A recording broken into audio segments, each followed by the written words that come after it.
امریکہ اور ایران کی کشیدگی میں سب سے زیادہ فائدہ آخر کون اٹھا رہا ہے؟ کیونکہ اسرائیل کی طرف سے اسٹیٹمنٹ آئی ہے کہ پہلے ہی پتا تھا کہ یہ معاہدہ نہیں ہوگا اور ہم ایران جنگ میں شامل ہونے کے لیے مکمل طور پر تیار ہیں۔ کیا اسرائیل انٹینشنلی یہ چاہتا ہے کہ یہ جنگ ختم نہ ہو اور امریکہ اور ایران جو ہیں وہ آپس میں الجھے رہیں؟ یقینی طور پر ہم اس سے پہلے بھی کئی دفعہ اس بات پہ بات کر چکے ہیں، اور اس دفعہ تو اسرائیل نے یہ حیران کن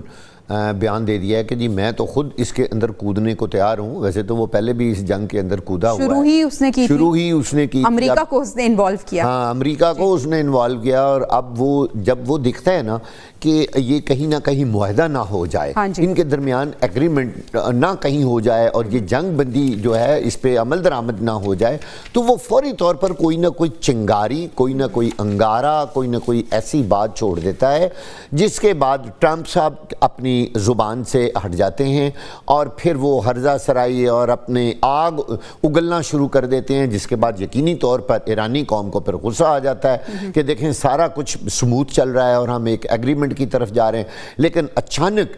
پتہ نہیں ٹرمپ کے دماغ کو کیا ہو جاتا ہے۔ آپ دیکھیں نا وہ ویسے ہی آج کل بکھلایا ہوا ہے، مجھے سمجھ نہیں آتی۔ ابھی آپ نے دیکھا کہ نیٹو کے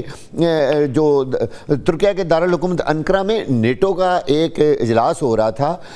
سربراہی اجلاس میں انہوں نے جاپان کو ایران کہہ دیا، یعنی یہ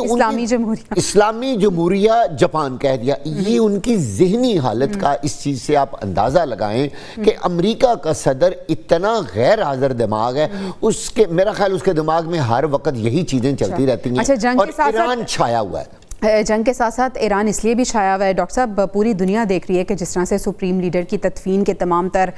جو یہ انتظامات ہیں وہ ہو رہے ہیں، اور آج باقاعدہ طور پہ ان کی تدفین بھی ہو جائے گی۔ پورے ایران کے ساتھ ساتھ پوری دنیا نے ان کو سپورٹ کیا، اور یہ بھی ڈونلڈ ٹرمپ کو ڈائجسٹ نہیں ہو رہا۔ میرا سوال آپ سے یہ ہے کہ آج باقاعدہ طور پر ایران جو ہے وہ تدفین سے فارغ ہو جائے گا، کل کا دن کتنا امپورٹنٹ ہے؟ کیا ایران کی طرف سے بھرپور مزید جواب دیا جائے گا امریکی حملوں کا؟ کس طرح سے آپ دیکھ رہے ہیں کل سچویشن بنتی ہوئی؟ جی جویریہ آپ کا سوال مجھ سے؟ جی ڈاکٹر صاحب۔